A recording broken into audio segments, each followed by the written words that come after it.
It was my first day as a teacher, but before I even started class, my students had already pranked me, but what they didn't know was that my real identity was a Navy SEAL operator, and the class I was assigned to was the most infamous one in the whole school. They had already scared away 20 teachers before me, but I believed I could get them back on track. The next day, I walked straight into the classroom. Good morning!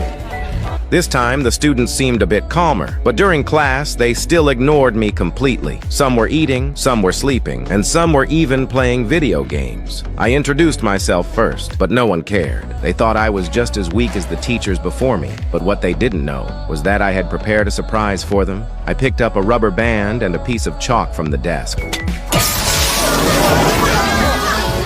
In an instant, all of them were soaked, while I stood under an umbrella with a satisfied smile. 各位同學, welcome to my class!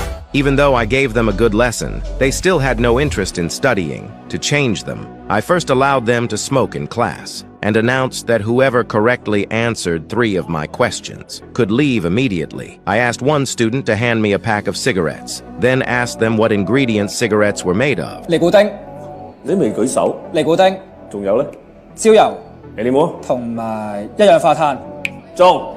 Tony answered all the questions correctly and walked out under the jealous eyes of everyone else. Everyone got excited. They all wanted to be the next one to leave. But that scene was noticed by the principal in the distance, and he clearly wasn't happy about it. But I didn't care at all. I kept teaching with my open and free methods, and continued explaining the components and dangers of tobacco. Gradually, the students began to enjoy my class. The next day, the student who loved smoking suddenly disappeared. I learned he had been working for a gang, so I went to get my student back. But they were extremely violent fighters, and when they saw I wasn't tall, they told me to get out. But when I heard my student crying for help inside and saw how terrified he was, I didn't hesitate for a second.